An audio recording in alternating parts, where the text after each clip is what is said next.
നമസ്കാരം. മലയാളി വാർത്തയിലേക്ക് സ്വാഗതം. വേനൽക്കാലത്ത് നേരിടാനായി ആളുകൾ സ്ഥിരം ആശ്രയിക്കുന്ന ഒരു ഫലം തന്നെയാണ് തണ്ണിമത്തൻ.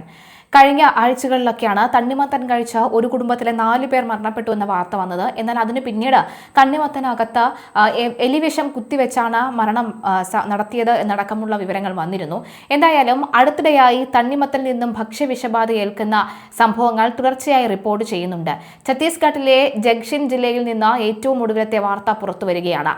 മുറിച്ചതിനു ശേഷം മണിക്കൂറുകളോളം തുറന്നുവെച്ച തണ്ണിമത്തൻ കഴിച്ചതിനെ തുടർന്ന് 15 വയസ്സുകാരൻ മരണപ്പെടുകയും 3 കുട്ടികൾക്ക് അസ്വസ്ഥയുണ്ടാവുകയും ചെയ്തു.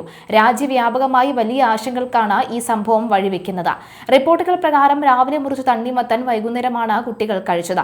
തുടർന്ന് ഛർദിയും കടുത്ത വയറുവേദനയും അനുഭവപ്പെട്ടതിനെ തുടർന്നാണ് ഇവരെ ആശുപത്രിയിൽ കൊണ്ടുപോയത്. കുട്ടികളെ ഉടൻ ആശുപത്രിയിൽ പ്രവേശിപ്പിച്ചുവെങ്കിലും ചികിത്സയിൽ കഴിയുന്നതിനിടയിൽ ഒരാൾക്ക് മരണം സംഭവിച്ചു. ഭക്ഷ്യവിഷബാധയും ബാക്ടീരിയ ബാധയുമാണ് രോഗകാരണമെന്നാണ് ഡോക്ടർമാരുടെ നിഗമനം.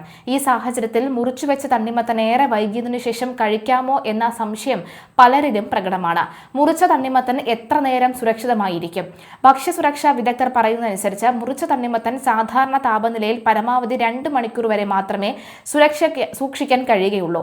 ചൂടുള്ള കാലാവസ്ഥയിൽ ഇത് 1 മണിക്കൂറായി കുറയാം. മുറിച്ച തണ്ണിമത്തന്റെ ഈർപ്പമുള്ള ഭാഗത്ത് ബാക്ടീരിയകൾ വളരാനുള്ള സാധ്യത കൂടുതലായതിനാലാണ് വേഗത്തിൽ കഴിച്ചു തീർക്കണമെന്ന് പറയുന്നത്. മുറിച്ച തണ്ണിമത്തൻ മണിക്കൂറോളം പുറത്ത് വച്ച ശേഷം പിന്നീട് ഫ്രിഡ്ജിലേക്ക് മാറ്റുന്ന രീതി ഒഴിവാക്കണം. ഇങ്ങനെ ചെയ്യുമ്പോൾ കൂടുതൽ വേഗത്തിൽ ബാക്ടീരിയകൾ വളരുന്നതാണ് പഠനങ്ങൾ തെളിയിക്കുന്നത്. ഫ്രിഡ്ജിൽ എത്ര ദിവസം സൂക്ഷിക്കാം? മുറിച്ച തണ്ണിമത്തൻ വായു കടക്കാത്ത വിധമുള്ള പാത്രത്തിലാക്കി 3 മുതൽ 5 ദിവസം വരെ സുരക്ഷിതമായി സൂക്ഷിക്കാനാകും. എന്നാൽ രുചിയിലും ഘടനയിലും പോരായ്മകൾ ഉണ്ടാകാൻ സാധ്യതയുണ്ട്. സുരക്ഷിതമായി ഉപയോഗിക്കാൻ ശ്രദ്ധിക്കേണ്ട കാര്യങ്ങൾ: തണ്ണിമത്തൻ മുറിക്കുന്നതിന് മുൻപ് പുറംതോട് നന്നായി കഴുകുക. ഉപയോഗിക്കുന്ന കട്ടിംഗ് ബോർഡ് എന്നിവ വൃത്തിയായി സൂക്ഷിക്കുക. തണ്ണിമത്തൻ മുറിച്ച ശേഷം ഉടൻ ഫ്രിഡ്ജിലാക്കുക. എയർ ടൈറ്റ് കണ്ടെയ്നർ സൂക്ഷിക്കുന്നത് കൂടുതൽ സംരക്ഷിക്കാനാകും. പുറത്ത് അധിക നേരം തുറന്നു വെക്കരുത്. പുളിച്ച മണം, രുചി, വഴുവഴുത്ത ഘടന എന്നിവ ഉണ്ടെങ്കിൽ അത് ഉപയോഗിക്കാനേ പാടില്ല. മുന്നറിയിപ്പ്: മുറിച്ചുവെച്ച പഴങ്ങൾ വേനൽക്കാലത്ത് കേടാകാനുള്ള സാധ്യത കൂടുതലാണ്.